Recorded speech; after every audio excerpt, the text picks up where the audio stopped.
আপনারা যারা আমাদের ভিডিও দেখছেন হয়তো আমাদের অনেক আগে থেকে আমাদের আগের থেকে আপনারা ব্যাংকিং ফিনটেক লাইনে কাজ করছেন। আপনারা জানেন এইপিএস তখন আসেনি, তখন ইউপিআই আসেনি, তখন কিউআর কোড আসেনি। ডিএমটি মানি ট্রান্সফার বা রেমিটেন্স ব্যবসা ওয়ালেট থেকে তখন থেকেই চলছে, অনেক আগের থেকে। ব্যাংকে গিয়ে আইএমপিএস করুন বা নিজে থেকে ব্রাঞ্চে গিয়ে আইএমপিএস করুন, তারপরে মোবাইল ব্যাংকিং আসা, ইন্টারনেট ব্যাংকিং আসা, তখনও কিন্তু বিভিন্ন কোম্পানির এজেন্ট ডিস্ট্রিবিউটার এসে আপনার কাছ থেকে ক্যাশ নিয়ে যেত আর নিয়ে গিয়ে আপনার ওয়ালেটে লোড দিয়ে দিত। সেখানে চার্জ অনেক বেশি লাগতো এবং আপনি মানি ট্রান্সফার ব্যবসা করতেন। সময় সময় মতো আরবিআই এনপিসি এর রুলস চেঞ্জ হয়েছে। শুধু মোবাইল নাম্বার, তারপরে মোবাইল নাম্বার ওটিপি, তারপরে আধার ইকিউআইসির মাধ্যমে এখন বেনিফিশিয়ারি অ্যাড করে আপনাকে ডিএমটি মানি ট্রান্সফার ব্যবসা করতে হয়। ডিএমটি মানি ট্রান্সফার ব্যবসা আপনি ই ওয়ালেট থেকে করতে পারেন, আরবিআই রুলস সেটাই বলে, আমরাও সেটাই আপনাদেরকে বোঝানোর চেষ্টা করি।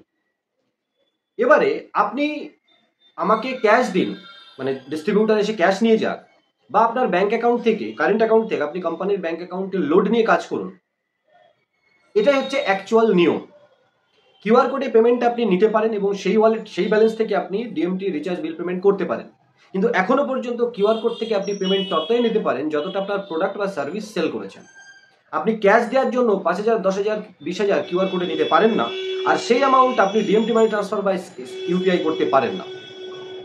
আপনার ব্যাংক অ্যাকাউন্ট থেকে, কারেন্ট অ্যাকাউন্ট থেকে যখন কোম্পানির কারেন্ট অ্যাকাউন্টে, যেমনটা আমরা এপিআইতে লোড দিই বা অতীতেও হতো, আপনার কাছ থেকে ডিস্ট্রিবিউটার তুলে নিয়ে গিয়ে যে মেন ডিস্ট্রিবিউটার তার ব্যাংক অ্যাকাউন্টে ডিপোজিট করা হতো এবং সেই ডিপোজিটের পয়সা ব্যাংক অ্যাকাউন্ট থেকে আইএমপিএস করা হতো, বা 5 লাখের উপরে হলে, 2 লাখের উপরে হলে আরটিজিএস করা হতো। এখনো আমরা আইএমপিএস বা আরটিজিএস করে লোড নিই এপিআইতে। আমাদের ব্যাংক অ্যাকাউন্ট থেকে এপিআই ব্যাংকের অ্যাকাউন্টে আমাদের ট্রান্সফার করতে হয়।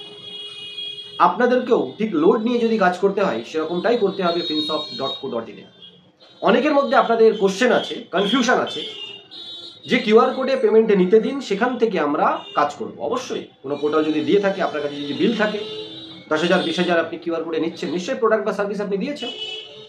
ক্যাশ দেওয়ার জন্য নিয়েছেন এটা প্রমাণ করতে পারলেই আপনি লম্বা যাবেন, কেস খাচ্ছে। আর ফ্রড অ্যাকাউন্টের টাকা আসা এবং তার থেকে ব্যাংক অ্যাকাউন্ট ব্লক হওয়া তো সাথে আছে।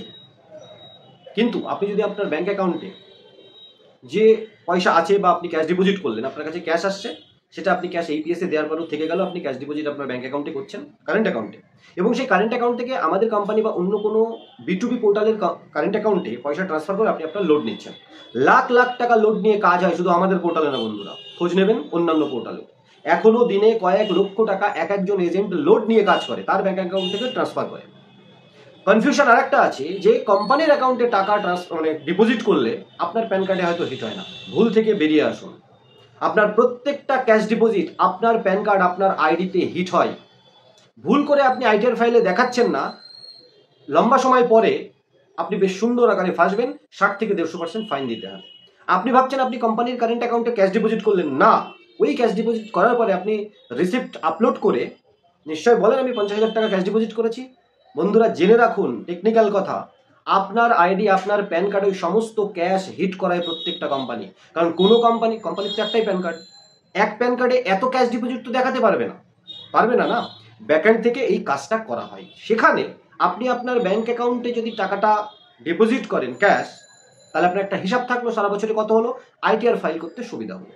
এবারে আপনি কিউআর কোডে পেমেন্ট নিন বা ক্যাশ ডিপোজিট করে আমাদের বা অন্য কোনো বিটুবি পোর্টালের কারেন্ট অ্যাকাউন্টে ট্রান্সফার করেন, আমাদেরকে ট্রান্সফার করেন। আপনি সেখান থেকে ইউপিআই করছেন, ডিএমটি মানি ট্রান্সফার করছেন, যেটা লিগাল ওয়ে। প্রত্যেকটা চার্জের মধ্যে কিন্তু জিএসটি ইনক্লুড রয়েছে। তার মানে আপনার ডিপোজিট থেকে শুরু করে আমাদের অ্যাকাউন্টে ট্রান্সফার থেকে শুরু করে ডিএমটি ইউপিআই করা পর্যন্ত টোটালটা লিগাল ওয়েতে বেরিয়ে গেল।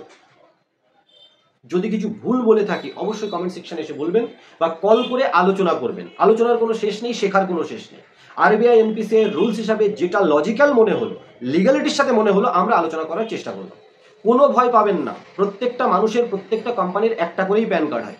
কোটি কোটি টাকা ক্যাশ ডিপোজিট ব্যাংক অ্যাকাউন্টে করে ডিএমটি ইউপিআই মানি ট্রান্সফার ব্যবসা করছে, আপনিও করতে পারেন। ভয় পাবেন না। বরঞ্চ কোনো পোর্টাল যদি কিউআর কোডে পেমেন্ট নিতে দেয় এবং সেখান থেকে ডিএমটি করতে দিচ্ছে, ওকে, কিন্তু বিল সাথে রাখবেন। 5,000, 10,000, 20,000 টাকার কিউআর কোড পেমেন্ট নিচ্ছেন, বিলগুলো সাথে রাখবেন। তারপরের যে আউটপুট ট্রানজাকশন, ওটা নিয়ে আমার কথা না। তাই আরবিআই এনপিসি এর রুলস মেনে যতদিন আমরা কিউআর কোড না দিতে পারছি আপনাদের, কিউআর কোডে তাও লিমিটেশন থাকবে। পেমেন্ট গেটওয়ে অ্যাড মানি তাও আমরা দেবো, কিন্তু লিমিটেশন থাকবে, সবাইকে দেওয়া হবে না, শুরুতে দেওয়া হবে না।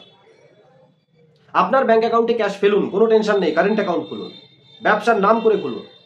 সেই অ্যাকাউন্ট থেকে বিটুবি পোর্টালে ট্রান্সফার করছেন, আমাদের ফিনসাপ সলিউশনে ট্রান্সফার করছেন লিগাল ওয়ে। আরবিআই বলছে, আমরাও করি। আমাদের যে ব্যাংকের এপিআই ব্যাংক আছে সেখানে আমরাও তো সকালবেলা ট্রান্সফার করি, সন্ধ্যাবেলা ট্রান্সফার করি, লাখ লাখ টাকা ট্রান্সফার করি। কারণ ওখান থেকে যে ট্রানজাকশনগুলো হচ্ছে, আপনাদের যে ট্রানজাকশনগুলো আমাদের পোর্টাল দিয়ে বেরোয়, সেটা এপিআই কোম্পানির মাধ্যমে বেরোয়। প্রত্যেকটা ট্রানজাকশনে তো আমরা জিএসটি দিয়ে চার্জ নিচ্ছি, চার্জ দিচ্ছি। আমরা হয়তো 2 টাকা বেশি নিই, কিন্তু 2 টাকা কম করেও আমরাও তো এপিআই কোম্পানিকে চার্জ দিই প্রত্যেকটা ট্রানজাকশনের জন্য। আইএমপিএস ট্রানজাকশন বের হয়, ইউপিআই ট্রানজাকশন বের হয়, আমরা চার্জ দিচ্ছি, জিএসটি ইনক্লুড। নির্ভয়ে ব্যবসা করুন। আর এখনো যদি কনফিউশন থাকে, আমাদের সাথে যোগাযোগ করে কনফিউশন ক্লিয়ার করুন। ভুল রাস্তায় ভুল ব্যবসা করবেন না, কারণ এখনকার করা ট্রানজাকশন 8 বছর বা 12 বছর পরে গিয়ে আপনাকে হিসাব দিতে হবে। যেমনটা বর্তমানে 8 বছর আগে করে আসা ট্রানজাকশনের হিসাব অনেক ব্যবসাদারকে দিতে হচ্ছে, ফাইন খাচ্ছে। বড় বড় ব্যাংক, বড় বড় এনবিএফসি কোম্পানি, বড় বড় রিলায়েন্স যদি ফাইন খাওয়া থেকে বিরত না থাকে, আপনি আমি তো বাচ্চা। অতএব আমাদেরকে বুঝে শুনে ছোট মাঝারি ব্যবসা করতে হবে।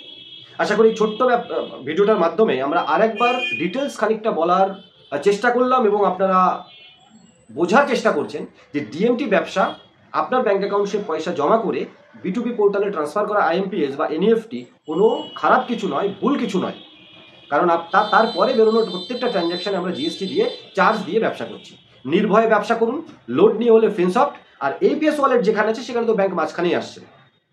এপিএস করুন ডিজিনেক্সট পেতে, আর সেই অ্যামাউন্ট দিয়ে single wallet, recharge, bill payment, DMT, প্রয়োজন হলে যদি স্ক্যান পে নিতে চান স্ক্যান পে বের করে দিন পয়সা। তারপরেও যদি প্রচুর পয়সা আপনার এপিএস ওয়ালেটে থেকে যায়, আপনি আমাদের ভালো একজন পার্টনার হন, আপনাকে সেটেলমেন্ট দেওয়া হবে, কোনো ইস্যু নেই। অটোমোটে সবার সেটেলমেন্ট অন আমরা রাখছি না, প্রয়োজন হলে অবশ্যই আমরা আপনাকে সেটেলমেন্ট দেবো।